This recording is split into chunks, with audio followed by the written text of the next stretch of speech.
नाम से? श्री हरिवंश। श्री हरिवंश महाराज जी, आपके चरणों में कोटि कोटि प्रणाम। महाराज जी, आप कहते हैं कि आप जादू टोना नहीं करते, पर आप तो सरेआम कर रहे हैं।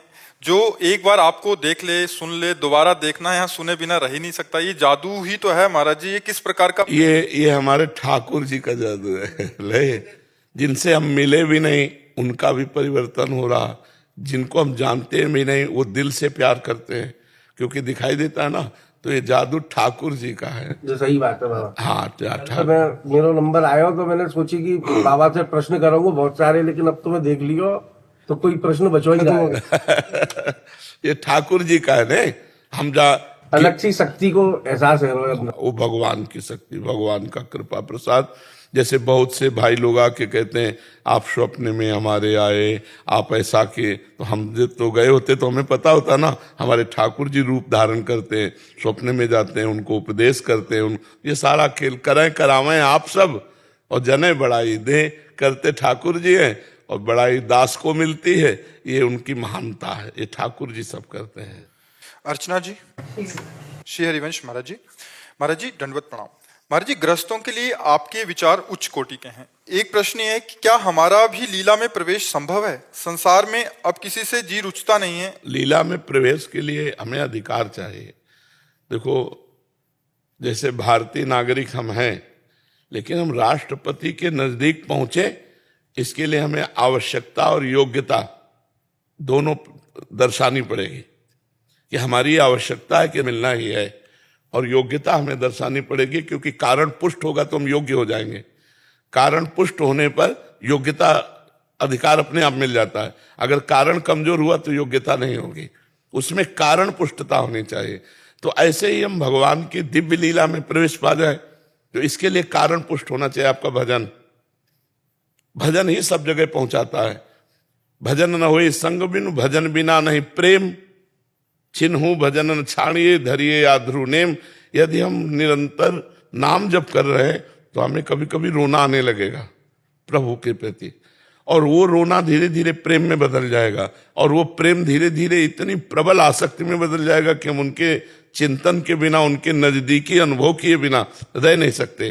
प्रेम दूरी बर्दाश्त नहीं करता, बस वो धीरे धीरे लीला में पहुंचा देगा। पहले हम लीला चरित्र खूब सुने, खूब नाम जप करें, और अपने शरीर के सुख भोगों से बचे, नहीं तो शरीर आसक्ति बनी रहेगी। हम जिसका प्रयोग करते हैं वो प्रिय लगने लगता है, और जिसका प्रयोग नहीं करते धीरे धीरे उससे राग खत्म हो जाता है। तो शरीर ही मेन है जो हमें जन्म मरण के चक्र में फंसाता है, और शरीर ही है जो मुझे जन्म मरण से मुक्त कर सकता है। अगर मानव शरीर न मिले तो मुक्ति का कोई चांस नहीं। तो ये शरीर मिला है, इस शरीर के भोगों से विरत हो, खूब लीला कथा कानों से सुनो, नाम जप करो और चिंतन परायण रहो, तो धीरे धीरे भगवान से आसक्ति हो जाए। आसक्ति ही लीला में प्रवेश करा देती है। तो ये ना सोचे कि क्या हमारा भी लीला में प्रवेश हो सकता है। लीला में प्रवेश होने के लिए ही हमें मानव देह मिला, हमें शरणागति गुरुदेव की मिली, हमें नाम मंत्र जपने का अवसर मिला। तो हम श्री जी से रोएं, श्री जी से प्रार्थना करें कि उनका भजन हमारे अंदर चले। खास बात है भजन, और जब भजन चल रहा तो कुछ दुर्लभ नहीं, कुछ दुर्लभ नहीं। रितु जी जालंधर से। राधे राधे महाराज जी। महाराज जी कह रहे हैं कि पिछले 1.5 साल से आपका एकांतिक सुन रहे हैं। एक बार यूट्यूब पे आपकी वीडियो देख ली जिसमें आप दंडवती कर रहे थे। तो महाराज जी, इन्होंने बिना कुछ जाने ऐसे ही मन में एक मन्नत कर ली कि 11 दंडवती गिरिराज जी की परिक्रमा करने का अंदर संकल्प हो गया। जब पहली बार परिक्रमा करने के 1.5 किलोमीटर बाद तो तबीयत खराब हो गई, उसके बाद पैदल जैसे तैसे किया, और अभी कह रहे हैं कि अभी अगली 11 के लिए तो मतलब ऐसे उत्साह। ऐसे बच्चों वाली बातें नहीं की जाती, बच्चों वाली थोड़ी कि अब हमारी तुम दंडवती देख के थे। उस समय शरीर देखा था जिस समय दंडवती लगा रहे थे, बहुत पुरानी थी। हाँ, तो बलवान शरीर था। यहाँ की लगाई, गिरिराज जी की लगाई, बरसाने की लगाई, तो अब बलवान शरीर में सब तुम ऐसे सोचते 11 दंड। महाराज जी इसका हल थोड़ा सा बता देंगे। कह रहे कि अभी अंदर रहता है कि अपराध बन गया, अनर्थ ना। अरे कुछ अपराध नहीं, अपने घर के गिरिराज जी, उनसे कह दो हम चले ही हो रही। और क्या, अपने घर के पैदल कर लूं, या फिर मेरे को हर वक्त मन में रहता देखो कुछ अनर्थ ना हो जाए। कुछ नहीं, अरे नहीं, हम लोग बच्चे हैं उनके, जैसे हम बच्चे हैं। अब कह दे कि एक मन का भोग लगाएंगे, अपने पास व्यवस्था नहीं मिली तो एक लड्डू से काम चला लेंगे। अगर आपने 11 परिक्रमा की कही है और अगर आपने 11 बार दंडवत कर ली है तो गिरिराज जी इतने में राजी हो जाएंगे। तुम्हें किसी दिन जाके 11 बार दंडवत कर आओ और गिरिराज जी से कहो देखो हैं तो बच्चे ही, हमारे बस की नहीं कि हम 11 दंडवती आपकी कर पाओ, क्षमा करना, हो गए। अरे भगवान बड़े उदार हैं, बड़े कृपालु, ऐसे थोड़ी कि अनर्थ कर देंगे। गुरुदेव भगवान, एक संशय हो रहा है मन में। आप कई बार मैंने एकांतिक में सुना है कि आपका जो प्रारब्ध होता है उसको हम नष्ट नहीं कर सकते, पर जो प्रारब्ध कई बार पुत्र रूप में आ जाता है तो उसको भी नहीं सुधार इस सकते। रूप में आ जाता है पुत्र। हाँ तो अगर पूर्व का कर्जा हमने लिया था वो वापस नहीं किया, वो हमें दंड देने के लिए पुत्र रूप में आया तो खूब बर्बादी करेगा, हमें जलाएगा, हमें दुख देगा। वो तो आता है कर्म का भोग भोगाने के लिए। अब ऐसे भी पुत्र आते हैं कि सोच सोच के आनंद आता है, उसके आचरण, उसके चरित्र, उसका समर्पण माता पिता। वैसे भी आते हैं कि शिकायतें और सोच सोच के हृदय जलता है तो कैसा राक्षसी स्वभाव है, कैसे बदलूं इसका स्वभाव, पर वो बदलेगा नहीं। प्रारब्ध भोग है तो माता पिता को दंड देगा, दुख प्रदान करेगा, सुनने पर चिंता शोक बढ़ेगा, ऐसा होता है जी। अनामिका सिंह जी। राधा वल्लभ श्री हरिवंश महाराज जी। महाराज जी, मैंने सत्संग में आश्रय के बारे में आपके श्रीमुख से सुना है। ऐसी स्थिति कैसे आएगी कि हमेशा याद रहे श्री जी के सिवा मेरा कोई नहीं है, मैं श्री जी के अलावा किसी की नहीं हूं। जब मलिन अंतःकरण होता है तो संसार की वस्तु, व्यक्ति, स्थान ये प्रिय लगता है, और जब निर्मल अंतःकरण होता है तो भगवान का नाम, धाम, रूप, लीला, गुण ये प्रिय लगते हैं। तो हमारा उद्देश्य होना चाहिए पहले मन का निर्मल करना। तो मन निर्मल होता है जब हमारे आचरण पवित्र होते हैं, हमारा भोजन पवित्र होता है, हमारे विचार पवित्र होते हैं। तो हमें अधिक से अधिक नाम जप करना चाहिए और भगवान के लीला चरित्र सुनने चाहिए। लीला चरित्र सुनने से, भगवान के नाम जप करने से हृदय पवित्र होता है, तब केवल भगवान का आश्रय रह जाता है। देखो विभीषण जी प्रभु से कह रहे हैं, श्रवण सुजस सुनि आयऊं प्रभु भंजन भवभीर, त्राहि त्राहि आरति हरन शरण सुखद रघुवीर। हे भगवान, मैं आपका यश कानों से सुन करके आया हूं। त्राहि माम त्राहि माम त्राहि माम शरणागत भय भंजन, मैं आपकी शरण में हूं। तो जब हम भगवान का चरित्र सुनते हैं तो मेरे भगवान का ऐसा रूप है, मेरे भगवान का ऐसा स्वभाव है, मेरी प्रियाजू का ऐसा स्वभाव है, ऐसे गुण हैं, मैं अधम हूं पर वो बहुत प्यार करते हैं, मैं भी उनकी सेवा में पहुंच सकती हूँ, मुझे भी स्वीकार कर सकते हैं। बस जहां ये चिंतन चला अंदर तो सारी आसक्तियां नष्ट हो जाती हैं। अपने शरीर से प्यार, अपने शरीर संबंधियों से प्यार, अपने शरीर संबंधी भोगों से प्यार, जहां ये नष्ट हुआ तहां बसा जाता है मेरे तो गिरधर गोपाल दूसरा न कोई। जहां ये बात आई कि प्रभु के सिवा मेरा कोई नहीं, पर निरंतर भजन चल पड़ा, और भजन में प्रेम छुपा हुआ है। जहां प्रेम आया बस वो सिद्ध हो गया। भारी विकलता प्रेम में, भगवान के लिए तड़पना, रोना, नाचना, गाना, हंसना, वो सब भगवान के लिए हो जाता है, वो धन्य हो जाता है। सा तरति सा लोकांतारियति। ऐसा भक्त स्वयं तर जाता है और लोकों को तार देता है। मम भक्ति युक्तो भुवनम पुनातु। ऐसी मेरी भक्ति से युक्त हुआ जो कभी गदगद कंठ से गा रहा है, कभी अश्रु प्रवाह हो रहा है, कभी नाच रहा है, कभी शांत बैठा है, कभी प्रभु की लीला गुणगान गा रहा है, कभी लीला गुणगान चरित्र सुन रहा है, कहीं भक्तों का संग कर रहा है। तो मम भक्ति युक्तो भुवनम पुनातु। ऐसा मेरा भक्त लोक के लोक को पावन कर देता है। तो समझ में आया?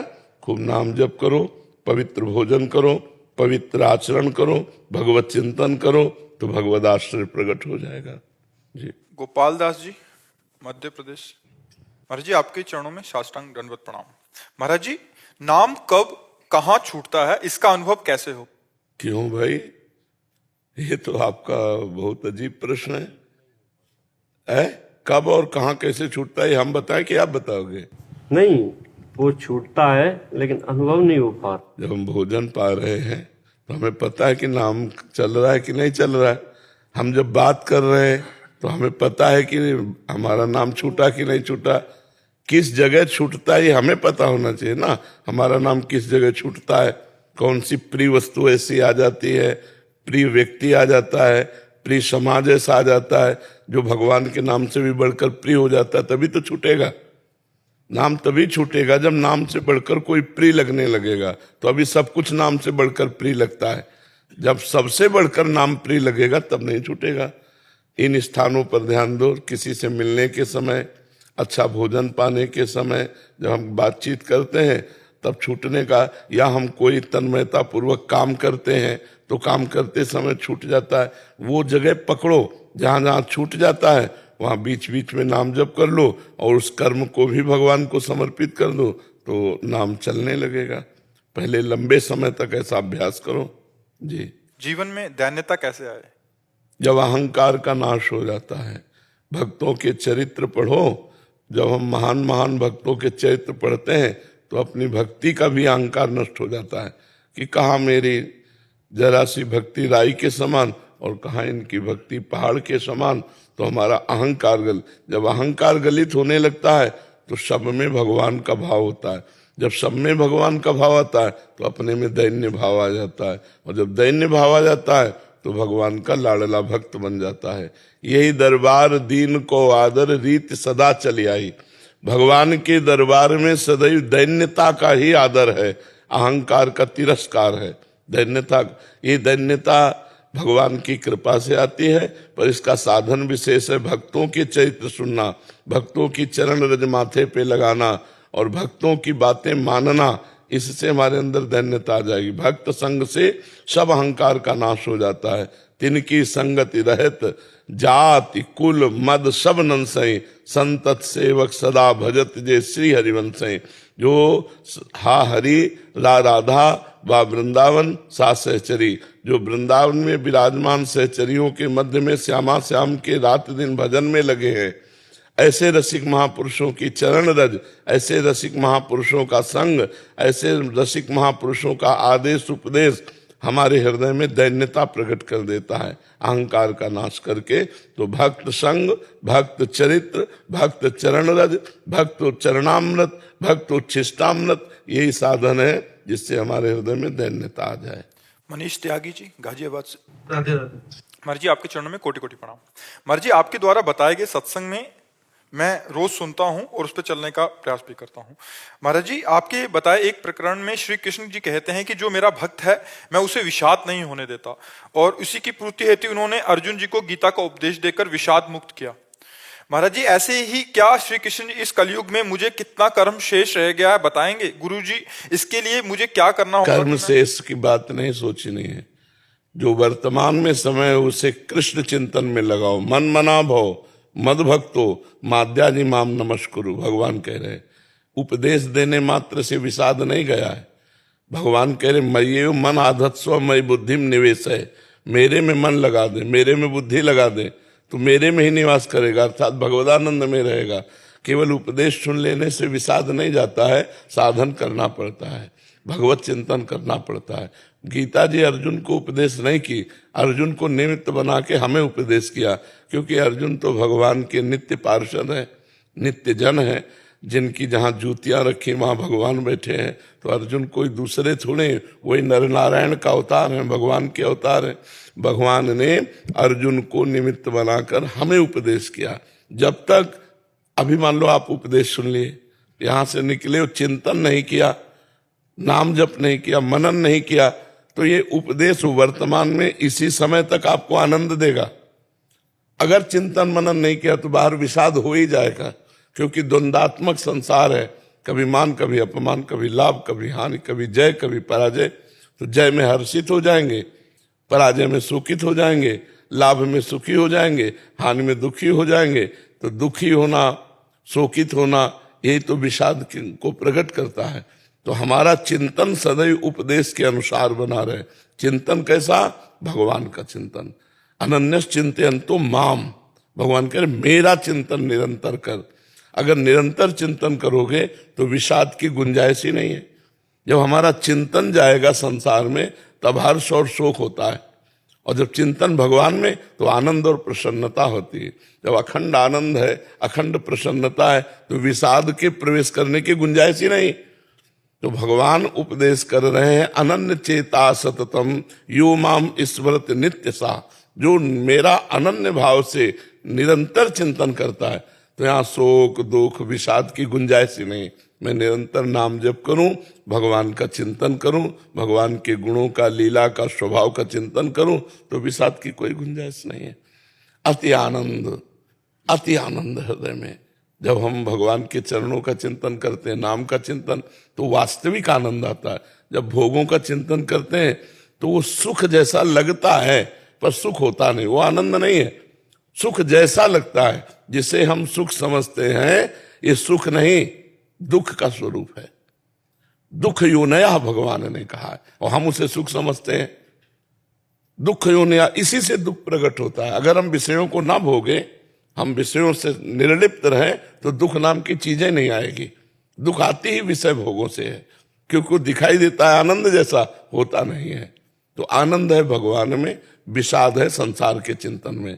अगर संसार का चिंतन होगा तो विषाद होगा, तो नाम जब से ये सब चीजें खत्म सब खत्म हो जाएंगे। आप विश्वास करके अधिक से जो कर्म करना है अपने रोज में, वो मुझे अपने आप पता चल जाएगी कि कितना कर्म मेरा पर्याप्त है उसको करने के लिए। नहीं, एक चीज ये देख, कर्म से पूर्णता नहीं होती, चिंतन से पूर्णता होती है। जैसे महाराज जी, मैं कोई भी कर्म कर रहा हूँ अपने रोजमर्रा में जी, मुझे क्या चीज बताएगी कि मुझे और कर्म नहीं करना है, इतना मेरे लिए पर्याप्त। जैसे हम इसमें कभी संतोष नहीं हो सकता, किसी को नहीं हुआ संतोष, चक्रवर्ती सम्राट को भी नहीं हुआ। इसमें अपने आप संतोष धारण करना पड़ता है, अपनी योग्यता के अनुसार। भगवान ने पर्याप्त दे दिया है, मुझे इसके लिए ज्यादा प्रयास नहीं करना चाहिए। प्रयास करना चाहिए भगवत प्राप्ति के लिए। खान पान विश्राम ये तो भगवान यथा योग्य देते रहेंगे। उचित व्यापार, उचित नौकरी कर ले, ज्यादा हाय हाय में न फंसे। जो कुछ नहीं कर पाते उनको भी भगवान देते हैं। विश्वंभर नाम है। इस समय हमारा प्रधान कर्तव्य है भगवान की प्राप्ति करना, क्योंकि आहार विहार भोग, लड़का बच्चा परिवार, ये सब योनियों में मिलता है। पशु पक्षी भी भोग करते हैं, उनके भी बच्चे होते हैं, वो भी अच्छा अच्छा भोजन पाते हैं। जैसे आप रबड़ी में आनंदित होते हैं तो सुअर विष्ठा में आनंदित होता है। जैसे आप अपने बच्चों से, वो ऐसे अपने बच्चों से। मनुष्य देह दुर्लभ किस लिए है कि ये चिंतन के द्वारा भगवदानंद प्राप्त कर सकता है, वो नहीं प्राप्त कर सकते। तो उचित व्यापार, किसानी, जो भी जैसा भाव हो वो भी भगवान को समर्पित कर दे। जो कर्म करे वो भी भगवान को, और उसका जो फल मिले उसमें समान भाव रखे। बहुत लाभ हो जाए तो फूले नहीं, नुकसान हो जाए तो भगवान को भूले नहीं, शोकित ना हो। और इसकी कभी पूर्ति किसी को हुई नहीं, इसकी पूर्णता संतोष से होती है। बस अब जैसे भगवान, यथा लाभ संतोष सदा, कहो सो कछु न चाहूंगा। जैसे भगवान चला में, जितना भगवान दे रहे हैं उसी में हम राजी हैं। और क्या करना चाहिए क्या नहीं करना चाहिए, इसके विषय में शास्त्र प्रमाणित है। तस्मात् शास्त्रम प्रमाणम थे। तो शास्त्र का स्वाध्याय करो, न कर पाओ तो सत्संग सुनो, सत्संग से पता चल जाएगा। और जब आप अंतर्मुख होकर सुनो तो आपके अंदर से भगवान उपदेश देते हैं। कोई गलत कार्य अगर आप करने लगोगे तो अंदर आ जाएगा, ये गलत है, नहीं करना, तो मत करो। जो अंदर बात आ रही वो मत करो। तो गलत और सही का निर्णय तो पवित्र बुद्धि के द्वारा होता है। अपवित्र बुद्धि उसका तिरस्कार कर देती है। जहां अंदर से आवाज आई नहीं करना, लेकिन वो लोभ प्रवृत्ति, सुख भोग की प्रवृत्ति वो उधर ले जाती है और गलत काम हो जाता है। तभी लोग कहते हैं पता नहीं कौन भूत सा बैठा हो करवा दिया। तो भूत नहीं, वो वासना है, सुख लोलुपता है, लोभ है, जो आपसे पाप कर्म करा देता है। समझ पा रहे हैं आप? दीपाली जी जम्मू से। राधे राधे गुरुदेव। महाराज जी आपके चरणों में कोटि कोटि प्रणाम। महाराज जी, प्रेम भक्ति कैसे प्राप्त हो? गुरुदेव भगवान, क्यों हमें कोशिश करनी पड़ती है? हम याद रखें कि हम अकेले नहीं, श्री जी हमारे साथ हैं। क्योंकि बहुत जन्मों से हमारा अभ्यास हो गया है मन और 5 ज्ञानेंद्रियों का संसार की तरफ। मना खष्टान इंद्रियाणी प्रकृति स्थान कर्षति, प्रकृति की तरफ, तो परमात्मा की तरफ लाने में प्रयास होगा। जैसे पानी को कहीं भी छोड़ें, वो जहां ढलान होगी नीचे की तरफ जाएगा, ऊपर नहीं चढ़ सकता। ऊपर चढ़ाने के लिए यंत्र की आवश्यकता है। ऐसे ही मन को हम कहीं छोड़े, वो नीच गति को जाएगा। ऊपर चढ़ाने के लिए मंत्र की आवश्यकता है, और मंत्र निरंतर, नाम निरंतर, तब हमारा बहुत काल से जो विषयों में, शरीर में, भोगों में, व्यक्तियों में जाने वाला मन है, वो प्रभु में चला जाएगा। और जब प्रभु में पहुंच जाएगा तब ये ठसक आएगी कि हमारी श्री जी, हम श्री जी के।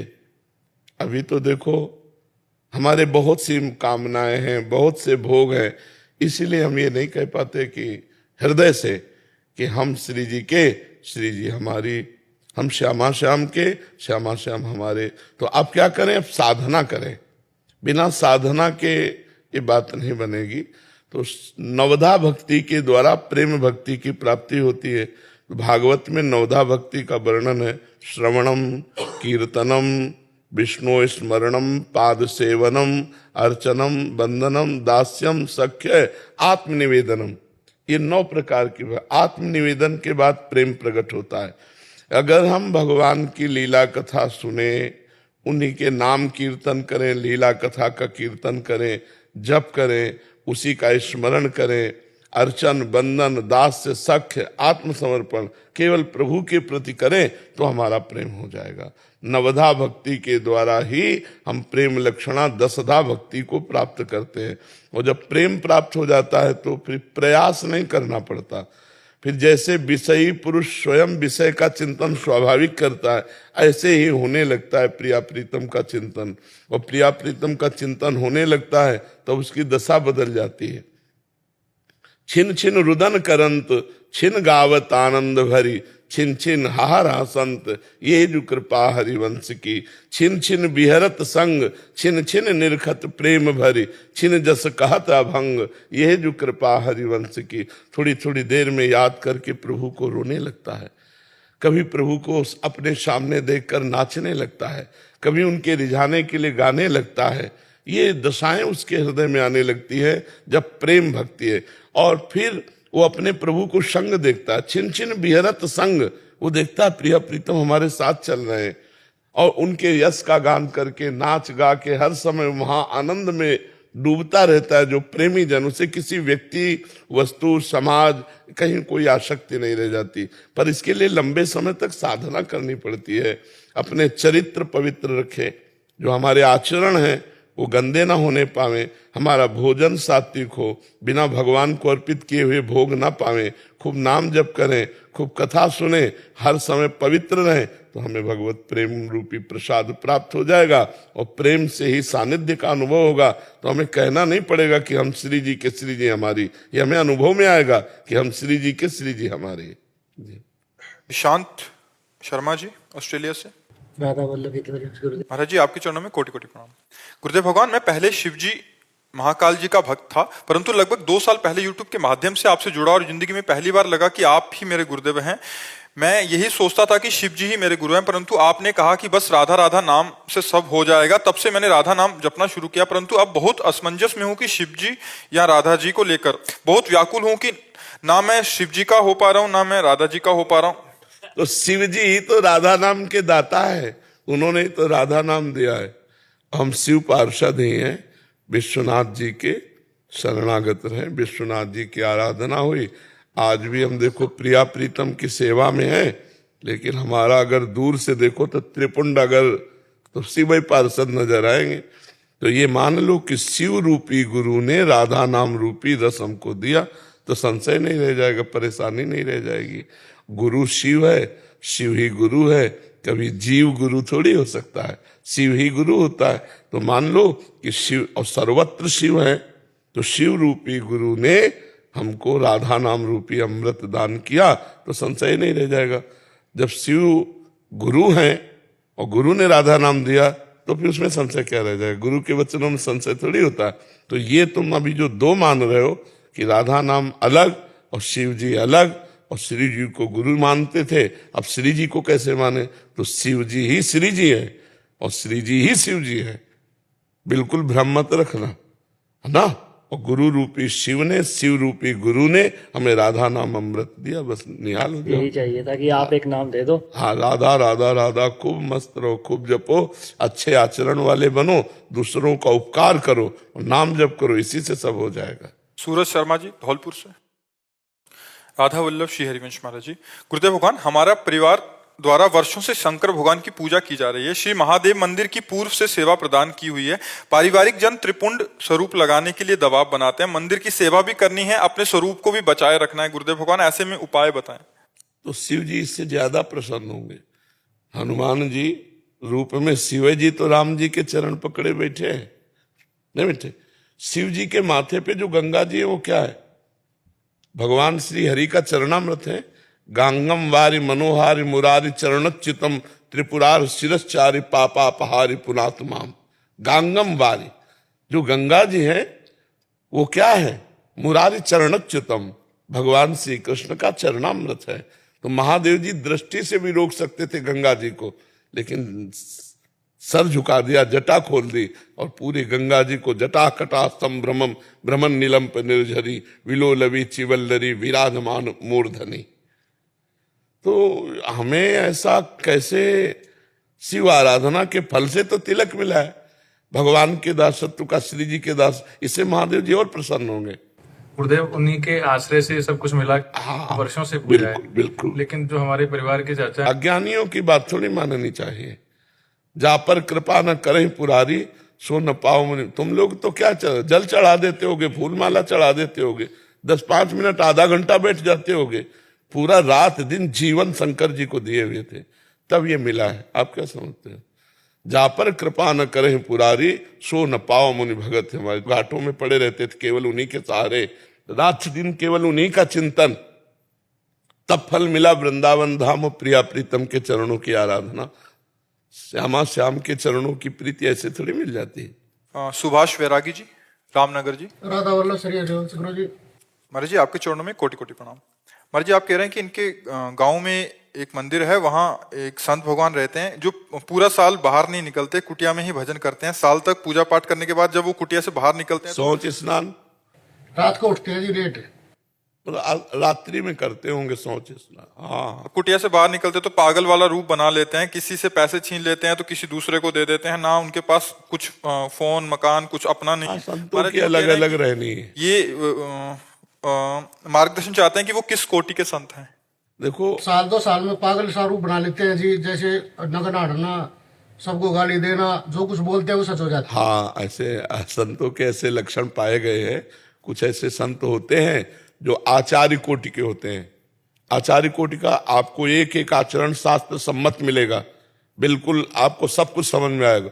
और कुछ होते हैं अवधूत कोटि के, कि समझ में नहीं आएगा कि साधु भी है कि पागल है। वैसे में नहीं आता जी। हाँ, तो वो अवधूत कोटि के महापुरुष होते हैं, उनमें कोई कमी नहीं होती, पर वो ऐसे जानबूझ करके पागलों जैसा आचरण, क्योंकि शास्त्र आदेश करता है। आज गाँव के पागल करने लग जाते हैं उनको। हाँ, ऐसा है। वहाँ लगा रहते हैं, कभी बाहर, कभी जीट रोड के बीच में जैसे गाड़ी चल रही है बीच में से ऐसे घूमते हैं। हाँ, अलग अलग कोटि के। अपने को चाहिए कि बच के रहे और उनको उनकी निंदा न करे, उनके प्रति भगवत भाव रखे। ऐसे 2 प्रकार के महापुरुष पाए जाते हैं, एक आचार्य कोटि के और एक होते हैं अवधूत कोटि के। शौच कर लिया, नहाया नहीं, ऐसे अपवित्रता भी दिखाना हो ऐसा, लेकिन होते हैं भगवत प्राप्त होते हैं, वो भगवान के भजन में निमग्न होते हैं। उनका अपमान करने से बहुत बड़ी हानि हो जाएगी, इसलिए जैसा बर्ताव करे करने दे और अपने प्रणाम करें। अपने को आज्ञा हो तो सेवा कर दे, नहीं तो दूरी बना के रखे, क्योंकि अगर उनके प्रति जरा भी अवहेलना हुई तो तपस्या से पूर्ण होते हैं, फिर पतन हो जाता है। ऐसे हुआ है गुरु जी एक दो बार। हाँ, अगर कोई उनको पागल समझकर मारपीट दे तो उसका फिर पतन हो जाएगा। बहुत बुरा हाल हुआ है जी। हाँ, बुरा हाल। एक ने गाँव में कर दिया था जी। हाँ, बुरा हाल हो जाएगा कि हाँ, इसीलिए कह रहे हैं उनसे बच के रहे ऐसे अवधूत। और जो आचार्य कोटि के होते हैं उनसे बुरा हाल नहीं होगा, क्योंकि वो अगर आपसे गलती भी हुई तो क्षमा कर देंगे, लेकिन वो महापुरुषों का अगर अपमान हो गया तो उनको क्षमा करने की जरूरत नहीं, उनकी शक्ति आपका नाश कर देगी। वो पागलों जैसा व्यवहार करना, आचरण करना, जैसे हमने संतों को देखा है, अलग अलग कोटि के संत होते हैं, तो संतों से लेना ही चाहिए। क्या ज्ञान लेना चाहिए, कृपा लेनी चाहिए। मान लो मार रहे हो आप, ऐसे किए हो तो आपको दे रहे हैं, अपना तप दे रहे हैं, अपनी भक्ति का तेज दे रहे हैं, आप पलट कर जवाब ना दें उनको। जी राधे राधे महाराज जी। महाराज जी, मैं आध्यात्मिक ऊर्जा के द्वारा लोगों के सांसारिक जीवन को बेहतर बनाने का प्रयोग करती हूँ। महाराज जी, इनका ये प्रश्न है कि बचपन से अभी तक मैं भगवान के प्रति और भगवान के नाम से बहुत भावुक हो जाती हूँ, चाहे भजन हो, नाम जप हो। जब राधा नाम करती हूँ तो अकेले ही हाफ के रोती हूँ, रो के आंखें सूज जाती हैं, अच्छा है। रात तक नींद नहीं आती। लेकिन आप सांसारिक लोगों को भागवतिक ऊर्जा से कैसे परिवर्तित करते हैं? धातु के द्वारा ध्यान लगा के, सातों चक्र के बारे में सिखा के, बता के। तो आपके चक्रों का भेदन हो गया? हम कोशिश में हैं, साधना की है बहुत साल, पर जब भी नाम हमें ये बताओ, अगर हमारे पास रुपया नहीं तो हम किसी को दे सकते हैं क्या? तो पहले हमारे पास संग्रह होना चाहिए, पहले हमारे पास धन होना चाहिए, तब तो हम दूसरे को दे सकते हैं। तो आपके पास क्या भागवतिक ऊर्जा है? ऊपर वाले की, मेरे पास गुरु है, गुरु ने शिक्षा दी है, तो उससे बच्चा नाम जप करो, अपना कल्याण करो, नाम जप करो, अपना कल्याण करो। जब अपना कल्याण हो जाता है तो किसी का कल्याण बचता नहीं, क्योंकि सब भगवान है। सिय राम में सब जग जानी, करो प्रणाम जोरि जुग पानी। अभी कुछ नहीं मिला। जब लोग दिखाई दे रहे हैं तो हमारे पास वो क्षमता नहीं कि दूसरे का परिवर्तन कर दें, और जब हमारे पास क्षमता आती है तो लोग नहीं दिखाई देते, केवल भगवान दिखाई देता है। वासुदेवा सर्वमित सा महात्मा सुदुर्लभा, सब जगह अपने प्रभु को देखता है, वो क्षमतावान होता है, आध्यात्मिक ऊर्जा से संपन्न। और जब तक लोग दिखाई देते हैं तो मायाकृत दर्शन है, तो आध्यात्मिक शक्ति है नहीं, तो हम परिवर्तन क्या करें? परिवर्तन तब होता है जब सब में अपना भगवान दिखाई देता है। जो गुरु के पास ऊर्जा शक्ति वही सबके हृदय में, क्योंकि अखंड मंडलाकारम व्याप्तमेन चराचरम, मेरा गुरुदेव चराचर में व्याप्त है।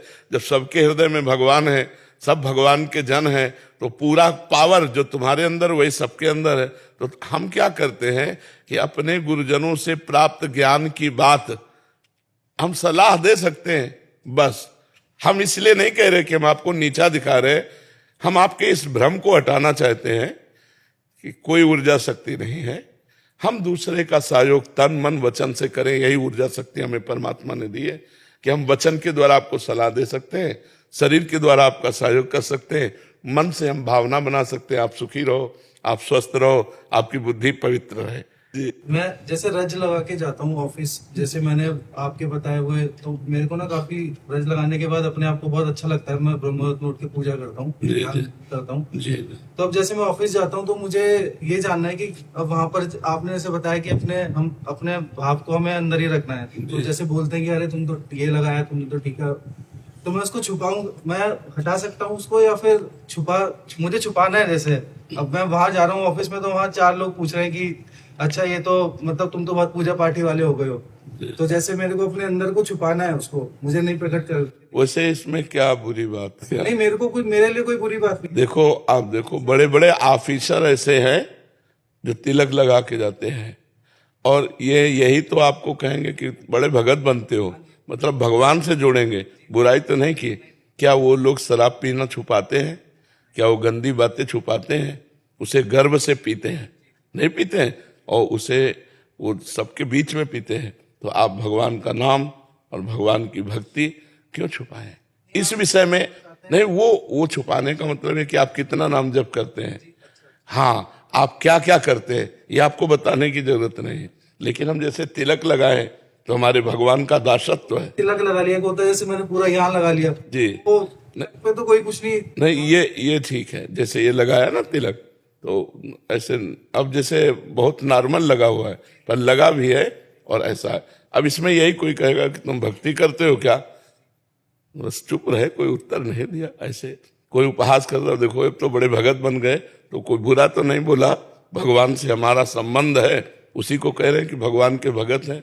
तो अगर मान लीजिए मिटा दिया तो उससे कोई पाप तो नहीं होता है? नहीं, मिटाना नहीं है।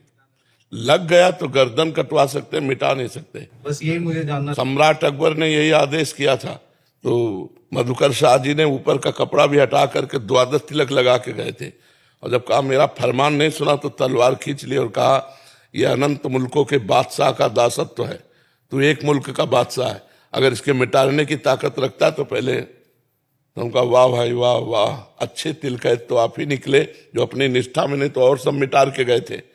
तो ये हमारे ईश्वर का दासत्व है, इसे ना कोई और मिटार सकता और ना हम मिटार सकते हैं। हाँ, यदि तुमको भय है, नहीं नहीं, मेरे को कोई भय नहीं है। तो फिर क्या परेशानी है भाई? चोरी हो, सरकारी अपराध हो या कोई हिंसा हो तो बताओ, इससे किसी को होती है? मेरे को तो बहुत गर्व महसूस होता है। हाँ, गर्व का विषय है। बाबा जैसे आप बोल रहे चिंतन करो चिंतन करो, तो अब मेरे बोर्ड के एग्जाम हैं, अब मैं बोर्ड के एग्जाम दे रहा हूँ। हाँ, अब तो पूरा अगर चैप्टर सुने होगे तो तुम बीच में नहीं बोल सकते। आज का नहीं, अब आज का भी चैप्टर कि जो आप कार्य कर रहे हैं उस कार्य के बीच बीच में जब समय मिले तब नाम स्मरण कर लो और उस कार्य को भगवान की पूजा समझ के समर्पित कर दो। यही ना हो पा रहा बाबा, मैं पढ़ने बैठूं एक तो ठाकुर जी आए छौवेदारी के, तू ना कर रहो चिंतन ना कर रहो। अब मैं इतना परेशान है गो, मैं पढ़ ना पा रहा हूँ। ना बच्चा, अगर ऐसी बात होती तो भगवान अनंत शक्ति संपन्न होते हैं। जब उनका चिंतन होता है तो एक साथ कई कार्य कर सकता है। करतुम अन्यथा करतुम भगवान है ना। दिमाग नहीं खराब होगा, दिमाग आनंद में डूब जाएगा। अभी आप निगेटिव बात बोल रहे हैं, पॉजिटिव अभी आप ठाकुर जी के प्रति भाव नहीं आया। बाबा कैसे करूं, क्या करूं बताएं? हम जो कह रहे हैं वैसा करो। जब हम पढ़ाई पढ़ रहे हैं तो हम उसी को भगवान की पूजा मान रहे हैं, क्योंकि एकाग्रता के बिना हमारी पढ़ाई पूर्ण नहीं होगी। हम कोई भी कार्य करें उसमें एकाग्रता की आवश्यकता होती, और जब एकाग्रता होगी तो दो कार्य नहीं हो सकते कि हम नाम जप भी करें और पढ़ाई भी करें, ऐसा नहीं हो सकता। जब हम पढ़ाई शुरू की तो भगवान को प्रणाम करके अपने स्वाध्याय किए, और स्वाध्याय करके जब बंद किया तब भगवान को प्रणाम किया। खाली समय में नाम जप कर रहे हैं और पढ़ाई के समय में पढ़ाई को ही भगवान का नाम जप मान रहे हैं, भगवान की पूजा मान रहे हैं। तो ये विद्या आपको आगे बढ़ाती चली जाएगी और ये भक्ति आपको पूर्णता में पहुंचा देगी। जब ठाकुर जी आ जाएंगे ना तो होश उड़ जाएंगे।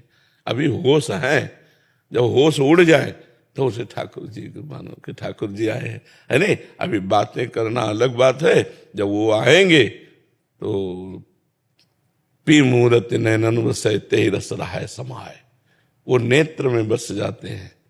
ना काहू सो बोली वो ना कोई व्यवहार, अपनी कुंवर किशोरी को जियत निहार निहार, प्यारे जू को देखता जा रहा है, पढ़ाई पढ़ता जा रहा है।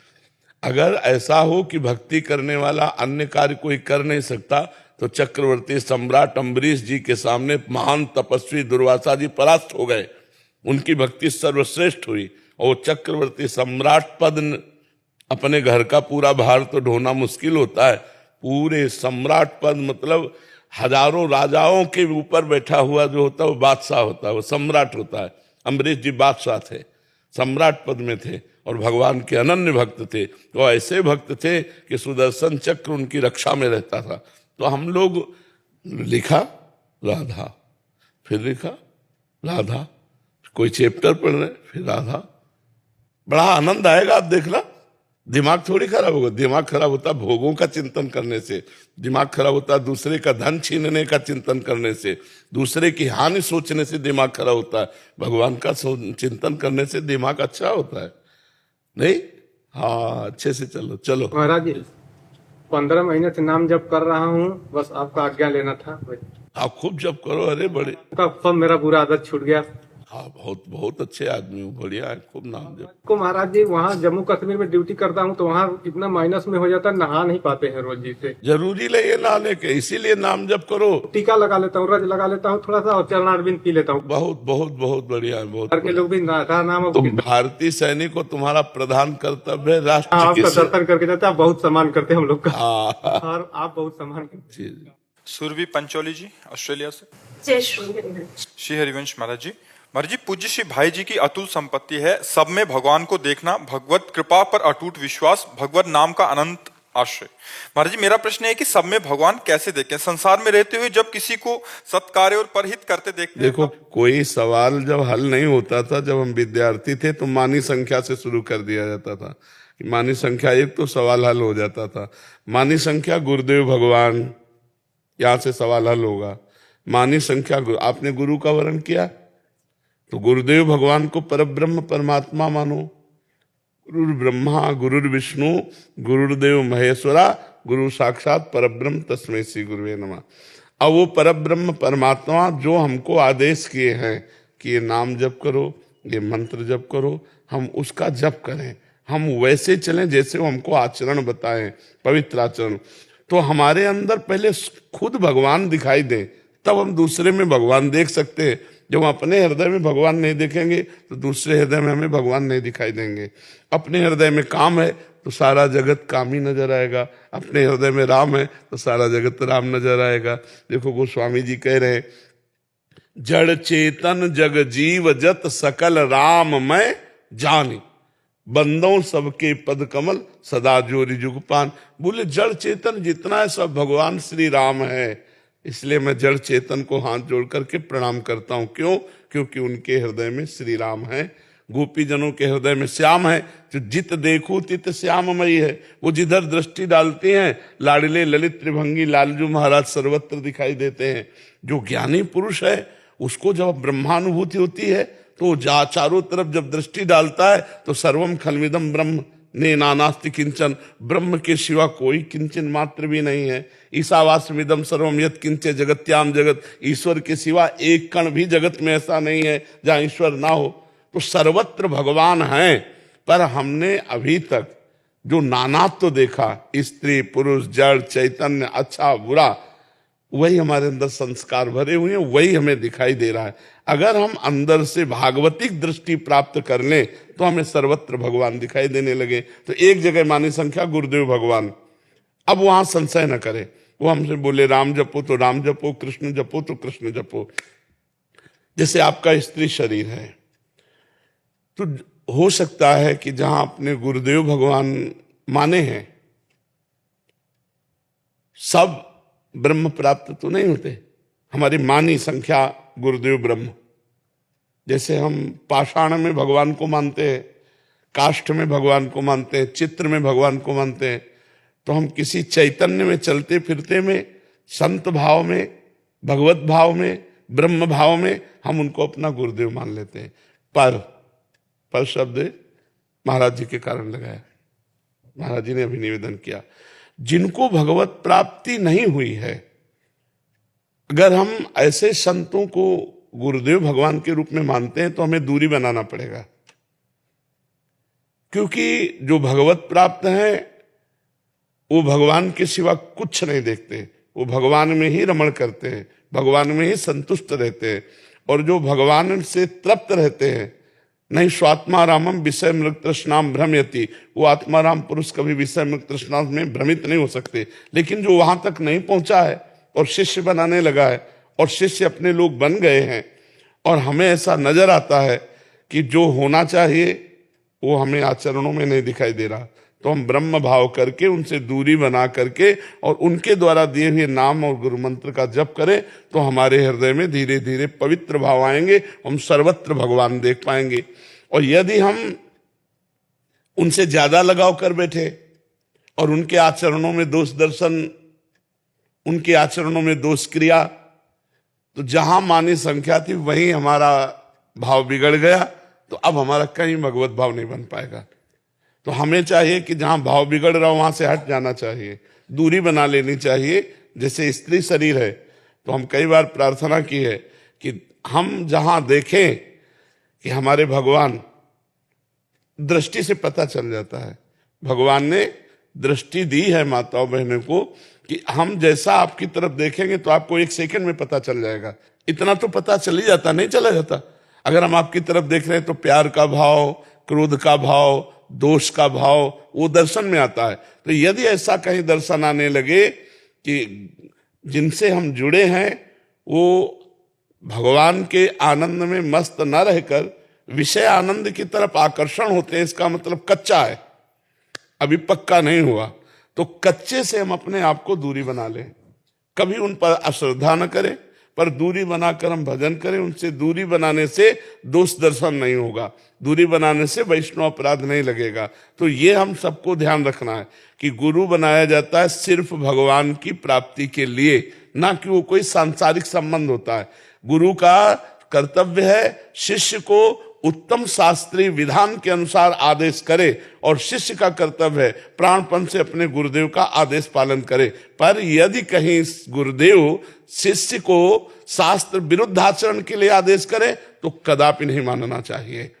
जैसे शुक्राचार्य जी ने भगवान को ना देने का आदेश किया कि संकल्प मत कर देना 3 पग, ये वामन नहीं, ये साक्षात भगवान श्री हरि हैं, ये अभी छोटे रूप में दिखाई दे रहे हैं, अभी अपना रूप विशाल कर लेंगे तो 3 पग भूमि नहीं दे पाओगे। बलि जी ने अपने गुरुदेव की बात नहीं मानी। यदि गुरुदेव हमें भगवत विमुख करने की बात करते हैं, शास्त्र विरुद्ध बात करते हैं, तो हमें गुरुदेव की बात नहीं माननी। इससे गुरुदेव प्रसन्न होंगे। कौन गुरुदेव? जो सबके गुरुदेव है। अब गुरु जी से पूछो तो कहेंगे उनके गुरुदेव, उनसे पूछो तो कहेंगे उनके गुरुदेव। तो जब आखिरी गुरुदेव शब्द आता है तो कौन होता है? वो भगवान होते हैं। भगवान होते हैं ना, भगवान आपसे प्रसन्न हो जाएंगे और गुरु के संबंध का जो हमें लाभ मिलना चाहिए वो हमें मिल जाएगा। हमारा कर्तव्य होना चाहिए कि हम जिससे जुड़े हैं अपने आचरणों को सुधारने के लिए जुड़े हैं, भगवान की प्राप्ति के लिए जुड़े हैं, ना कि आचरण भ्रष्ट होने के लिए जुड़े। अगर हमें कहीं भी ऐसी हरकत नजर आवे, चाहे साधु समागम कर रहे हो या गुरुदेव का संग कर रहे हो, कि गुरुदेव या साधु समागम से हमारे प्रति दर्शन गलत है, हमारी प्रति चेष्टा गलत है, हमारे प्रति भाव गलत है, तो वहां निंदा न करे, वहां प्रणाम करे और दोबारा न जाए। और जो उनसे नाम मंत्र मिला है वो जपे, और जहां सत्संग मिले वहां सत्संग सुन ले और भगवान की तरफ चले तो भगवत प्राप्ति हो जाएगी।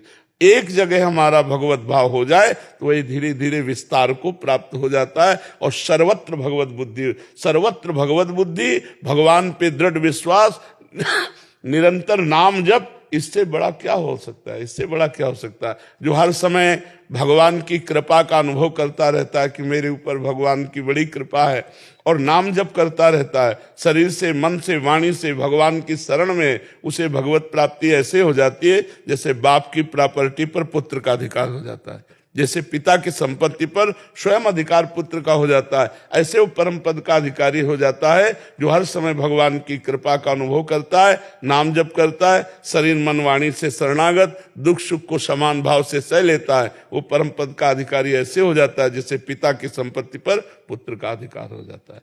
खूब नाम जप करो और अपने हृदय में भी भगवान को देखो, तब सर्वत्र भगवान। जब यहाँ भगवान भय प्रगट कृपाला तो सर्वत्र भगवान दिखाई देंगे। हमारी जैसी दृष्टि वैसी हमें सृष्टि दिखाई देती है। जाकी रही भावना जैसी प्रभु मूर्ति देखी तिम तैसी, सब प्रभु ही हैं। जी, अनैतिक और छल कपट भरे बर्ताव जो करता है उसमें बड़ा दुर्गम हो जाता है, मतलब भगवत भाव करना, क्रोध आ जाता है। दूरी बना के हम कर सकते हैं, नजदीकी नहीं भाव रखेंगे, हम दूरी बना के कर सकते हैं। कि जैसे हम फिल्म देखते हैं और हमको खलनायक का अभिनय करने वाले से परिचय हो, केवल जो फिल्म में खलनायक है रोल उसका दुष्ट है और हमारा उसका परिचय हो रोल से अलग का, तो जब कोई तुमसे कहेगा बड़ा दुष्ट है तो कहोगे बहुत अच्छा आदमी मैं जानता हूं, केवल ये नाटक कर रहा है दुष्टता का, वस्तुतः बहुत निर्मल आदमी है। ऐसे ही यदि तुम इस जगन नाटक वैभवा में जो गोविंद नाटक कर रहे हैं उनको, उनका परिचय जान लो इस नाटक के परे स्वरूप का, तो आपको लगेगा ये जगत में वो नाटक कर रहा है, कहीं तमोगुणी, कहीं रजोगुणी, कहीं सतोगुणी, लेकिन वो तो त्रिगुणातीत परमात्मा है। तब इसमें बात आएगा कि छल कपट और नाना प्रकार के दोष करने वाले पर भी हम भगवत बुद्धि कर सके, क्योंकि हम रोल नहीं देख रहे, हम क्रिया नहीं देख रहे, हम कारण तत्व को देख रहे। सबका कारण परमात्मा है, सब में आत्म स्वरूप से परमात्मा विराजमान है। ये त्रिगुणमयी माया का ऊपर से पर्दा है, तो कहीं निंदा, कहीं आलस्य प्रमाद, कहीं हिंसा, कहीं चोरी, कहीं व्यभिचार, तो कहीं भजन, ये तीनों गुणों का प्रभाव चल रहा है। लेकिन वो परमात्मा निर्लेप सबके हृदय में विराजमान है। हम उस परमात्मा को देखते हैं, उसकी क्रिया को नहीं। जैसे फ्रिज, एसी, पंखा, हाइलोजन, हीटर, सबका अलग प्रभाव है। हीटर गर्मी पैदा करता है, हाइलोजन प्रकाश पैदा कर रहा है, पंखा सिर्फ हवा दे रहा है, एसी ठंडा करके दे रही, फ्रिज पानी ठंडा कर देती, खाद्य पदार्थ ठंडा कर देती। अगर वो कारण तत्व को नहीं जानता तो ये नहीं मानेगा कि एक ही तत्व इनमें बैठा हुआ है। अगर कारण तत्व को जानता है तो जानता है करण के कारण क्रिया अलग अलग, लेकिन बिजली सब में एक है ना? बिजली सब में एक है ना? हीटर में भी, फ्रिज में भी, एसी में भी, हाइलोजन में भी प्रकाश दे रही है, यहां हवा दे रही है। तो बोले अगर बिजली होती तो प्रकाश देती ना? नहीं, करण के कारण उसकी क्रिया बदल गई। कारण तत्व जो है बिजली एक ही है। ऐसे ही तमोगुणी स्वभाव है, अब वो राक्षसी कार्य करेगा, राक्षसी क्रिया, तमोगुणी स्वभाव करण, और कारण परमात्मा। तो जो ज्ञानी जन होते हैं वो कारण देखते हैं, क्रिया और करण नहीं देखते। करण जो स्वभाव है, कारण शरीर, स्थूल सूक्ष्म कारण, उसी से प्रेरित होकर क्रियाएं होती है। सूक्ष्म शरीर संकल्प करता है, स्थूल शरीर क्रियाएं होती है। तो कारण तत्व उस करण का भी वो परमात्मा ही है। जब सत्य वस्तु का बोध हो जाएगा तो बाहरी नाटक का कोई प्रभाव नहीं पड़ता। जब हम जानते हैं कि मेरा प्रीतम सब में है, तो ये छल कपट द्वंद्व पाखंड हमारी आंखों के सामने पर्दा नहीं डाल सकता। जब प्रभु से अपनापन हो जाए, सर्वत्र प्रभु का भाव दृढ़ हो जाए, कारण तत्व का ज्ञान हो जाए, तब भगवान सर्वत्र दिखाई देंगे, ऐसे थोड़ी दिखाई देंगे। देखो, एक पत्नी किसी ऑफिसर की, उसका पति लेट आया, तो उन्होंने कहा हम आपसे रोज निवेदन करते हैं, आप इतना विलंब क्यों आए? तो देखो रोज टोका मत करो। तुम कहा क्यों, आप इतना विलंब क्यों आए? उसने पिस्तौल निकाली, गोली भरी, पत्नी की कंपटी में। चलो यार, तुम ये नाटक दूसरों को धमकाया करो मुझे।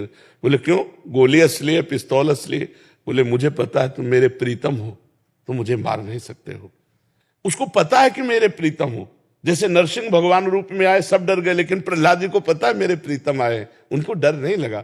तो छल कपट हिंसा जितने आचरण हो रहे हैं, ये त्रिगुण माया के द्वारा भ्रमात्मक हो रहे हैं। जैसे स्वप्न में नाना प्रकार के आचरण हो रहे हैं, पर वो असत है। ऐसे उमा कहूं मैं अनुभव अपना, सत हरि भजन जगत सब सपना। इस स्वाप्निक जगत में उस सत्य परमात्मा को देखने वाला ही सच्चा ज्ञानी है। अगर इतना हो गया तो जीवन मुक्त महापुरुष हो गया। अभी अभ्यास करो, नाम जप करो, धीरे धीरे आगे बढ़ जाओगे।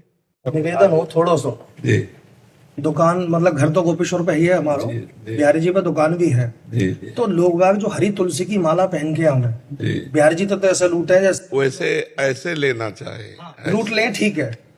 और लोग बाग, कुछ लोगों को अनिवार्यता में आप जब बातें बोलोगे तो ज्यादा प्रभाव पड़ता है। हाँ, गले में पहन ले नहीं, बिहारी जी के चरणों की चढ़ी हुई तुलसी को किसी वस्त्र में लेना चाहिए, जिससे उस तुलसी का एक भी पत्ता यदि नीचे गिरा और किसी के भी पैर के नीचे पड़ा तो तुम्हारे पुण्य नष्ट हो जाएंगे और उसके भी नष्ट हो जाएंगे, क्योंकि लेने वाले आप हो। भगवत प्रसादी हमारे माथे पे होनी चाहिए कि चरणों के नीचे होनी चाहिए। अगर हम तुलसी की माला डाली तो उसकी पंखुड़ियां जरूर तुलसी पत्र नीचे गिरेगा। और हाथ में बांध के चले, नहीं ऐसा नहीं, लटका के ऐसा चले, बड़ो बस हम समझावे कोइयों के, अरे तुलसी तो गले में पहनते हैं तो भाई उन्हें तुलसी चरणों के नीचे तो नहीं डालते, लेकिन अगर तुलसी को गले में माला के तरह डाला और उनके जो पत्र है वो चरणों में गिरे तो तुम्हारे भी पुण्य नष्ट हो जाएंगे और जिसके चरणों में लगेगा उसके भी पुण्य नष्ट हो जाएंगे। हाथ में बांध ली, नहीं ऐसा नहीं करना चाहिए। महाराज जी तो हमें जवाब ये दे में कह रहे तुलसी कंठी तो पहनते हैं, मैं उनसे कहूंगा आम के फल खाए जाए, ना कि आम की लकड़ियां खाई जाए। हम लोग कास्ट पहनते हैं तुलसी का, सूखी तुलसी का, कास्ट की लकड़ी का वो पहनते हैं। हरे पत्ते तो सालिग्राम जी के शीश पे धरते हैं और आप उन्हें गले में लपेट रहे हो, फिर लेके डोल रहे हो। आप, मैं समझाऊं महाराज जी, 10 लोगों ने समझाओ, 10 लोग समझेंगे, आप कहोगे जय श्री वृंदावन श्री हरि, जय जय श्री हरि। वाहेगुरु का खालसा, वाहेगुरु जी की फतेह। जय जय श्री जी का प्रसाद, जय जय वाहेगुरु जी का खालसा, वाहेगुरु जी की फतेह। जय हो सतगुरु प्रसाद, थोड़ी आशीर्वाद दासित करना है। बस निरंतर नाम सुमिरन चलता रहे, एक क्षण के लिए भी चित्तवृत्ति संसार का स्मरण ना करे, वाहेगुरु के स्मरण में मगन रहे। यही हमारे वेश धारण करने का, यही हमारे सतमार्ग में आने का उद्देश्य है। एक क्षण भी तार न टूटे, चाहे शरीर सुख में हो या दुख में हो, हमारा चिंतन भागवतिक नहीं छूटना चाहिए। बड़े से बड़ा कष्ट गुरुजनों को दिया गया, लेकिन उन्होंने वाहेगुरु का चिंतन नहीं छोड़ा। उन्होंने विरोध को विरोध नहीं माना, कृपा मानी। तेरा किया मीठा लागे, कृपा मानी तभी तो मीठा लगेगा। अगर विरोध मानेंगे तो मीठा नहीं, कड़वा लगेगा। लेकिन उनका किया तभी मीठा लगा जब कृपा मानी। हर दुख सुख को हम उनकी कृपा मानते हुए निरंतर ऐसे स्मरण में मगन रहे। एक तार अव्यावृत भजनात्, अखंड भजन, कि हम सोते चलते उठते बैठते खाते पीते वाहेगुरु में ही रहे, एक क्षण के लिए भी उनसे ना हटे। यही हमारी साधना है और इसी साधना से हम पार हो जाते हैं। बहुत समुद्र से पार होने का सुदृढ़ जहाज नाम है। जो नाम रूपी जहाज में बैठ गया वो इससे पार हो गया। नानक नाम जहाज है, चढ़े सो उतरे पार। जो नाम में चढ़ गया, नाम में चढ़ जाने का तात्पर्य क्या है? एक क्षण भी नाम का विस्मरण ना होना। नाम का विस्मरण हमारी सबसे बड़ी हानि, हमारी सबसे बड़ी विपत्ति, हमारी सबसे बड़ी प्रमाद स्थिति। जिस समय हम वाहेगुरु के चिंतन से रहित है, हर समय उनका चिंतन होता रहे। वाहेगुरु जी का खालसा, वाहेगुरु जी की फतेह। सरग जावे निहाल हो जावे, सीता ਸਿੰਘਾਂ ਦੇ ਚਰਨਾਂ ਨੂੰ ਭਾਵੇ। ਸਤਿ ਸ੍ਰੀ ਅਕਾਲ। महाराज जी आप पंजाबी सिंगर हैं और पंजाब उसमें गाते हैं। अभिषेक कैसे महाराज जी? कृपा है, प्रभु की कृपा है। कृष्ण जी का जो भजन था जी जी सुनाओगे? हम बिल्कुल महाराज जी। सोना जी सोना मेरा शाम नी मैं वारी जावा, उस तो भी सोना ओदा नाम नी मैं वारी जावा। सोने दी मुरली सोनी उस दी भी धुन मन मोहनी, सोने दी मुरली सोनी उस दी भी धुन मन मोहनी। सोने दी धुन विच राधा नाम नी मैं वारी जावा। सोना जी सोना मेरा शाम नी मैं वारी जावा। सोने दे नैन प्यारे आपां तां दिल ए हारे, सोने दे नैन प्यारे आपां तां दिल ए हारे। खौरे की होना ए अंजाम नी मैं वारी जावा। सोना जी सोना मेरा शाम नी मैं वारी जावा।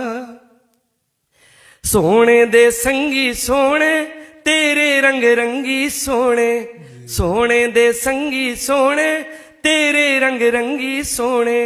रोशन दा थोनू ए प्रणाम जी मैं वारी जावा।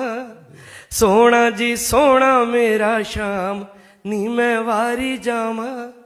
उस तो भी सोना ओदा नाम नी मैं वारी जावा। बहुत सुंदर। लाओ